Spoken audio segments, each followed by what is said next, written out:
ഇപ്പോൾ കുറെ ദിവസങ്ങളായി നിങ്ങൾ ഇൻസ്റ്റാഗ്രാം തുറന്നാൽ നിങ്ങളുടെ ചെവിയിൽ വന്നു വീഴുന്ന ഒരു ട്യൂൺ ഉണ്ട്.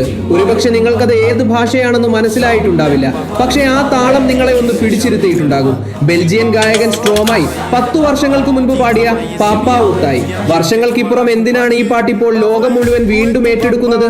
വെറും ഒരു ഡാൻസ് നമ്പറിനപ്പുറം ഹൃദയം തകർക്കുന്ന ഒരു വലിയ കഥ ഈ പാട്ടിന് പിന്നിലുണ്ട്. അതെന്താണെന്ന് അറിയാമോ? ആദ്യം നമുക്ക് ഇതിന്റെ അർത്ഥം നോക്കാം. പാപ്പാ ഊത്തായി എന്ന വാക്ക് ഫ്രഞ്ച് ഭാഷയിലെ പാപ്പാ ഊത്തേ എന്ന പ്രയോഗത്തിൽ നിന്നാണ് ഉണ്ടായത്. ഇതിന്റെ മലയാളം അർത്ഥം അച്ഛ നിങ്ങൾ എവിടെയാണ് എന്നാണ്. ഈ വരികളിൽ ഒരു വലിയ വേദന ഒളിഞ്ഞിരിപ്പുണ്ട്. ഇതിന് പിന്നിൽ 1994 ഭീകരമായ റുവാണ്ടൻ വംശഹത്യയുടെ കഥയുണ്ട്. സ്ട്രോമായുടെ അച്ഛൻ ആ കലാപത്തിൽ കൊല്ലപ്പെട്ടതാണ്. തന്റെ അച്ഛന്റെ മുഖം പോലും ശരിക്കും ഓർമ്മയില്ലാത്ത, അദ്ദേഹത്തിന്റെ സ്നേഹം ഒരിക്കൽ പോലും അനുഭവിക്കാത്ത ഒരു മകന്റെ ആത്മരോധനമാണിത്.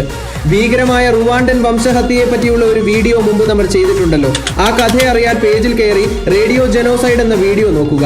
മ്യൂസിക് വീഡിയോയിൽ സ്ട്രോമെ ഒരു പ്രതിമയെ പോലെ അനങ്ങാതെ ഇരിക്കുന്നത് കണ്ടിട്ടില്ലേ? തന്നെ ഒട്ടും ശ്രദ്ധിക്കാത്ത, തന്നെ ഒന്ന് ചേർത്തു പിടിക്കാത്ത ഒരു അച്ഛനെ നോക്കി ആ കുട്ടി ചോദിക്കുന്ന ചോദ്യം. എല്ലാവർക്കും അച്ഛന്മാരുണ്ടല്ലോ, എന്റെ അച്ഛൻ മാത്രം എവിടെ?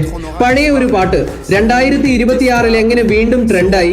അതിന് പ്രധാനമായും 2 കാരണങ്ങളാണുള്ളത്. ഒന്ന്, ഇതിന്റെ പുതിയ Afro soul deep house remix. പ്രത്യേകിച്ചും മൈക്കീസ് മൈൻഡ് പോലുള്ള ആർട്ടിസ്റ്റുകൾ പുറത്തിറക്കിയ വേർഷൻ സോഷ്യൽ മീഡിയയിൽ വൈറലായി. ഇതിന്റെ സിഗ്നേച്ചർ ഡാൻസ് സ്റ്റെപ്പുകൾ റീൽസ് ക്രിയേറ്റേഴ്സ് ഏറ്റെടുത്തു. രണ്ടാമത്തെ കാരണം ഇതിന്റെ യൂണിവേഴ്സൽ ഇമോഷനാണ്. ഫാദർഹുഡിനെ കുറിച്ചും ഒറ്റപ്പെടലിനെ കുറിച്ചും സംസാരിക്കുന്ന ഈ പാട്ട് കാലം എത്ര കഴിഞ്ഞാലും പ്രസക്തമാണ്. വെറും ഒരു അടിപൊളി പാട്ട് എന്നതിലുപരി ആഴത്തിലുള്ള ഒരു വികാരം ഇതിൽ ആളുകൾ കണ്ടെത്തുന്നു.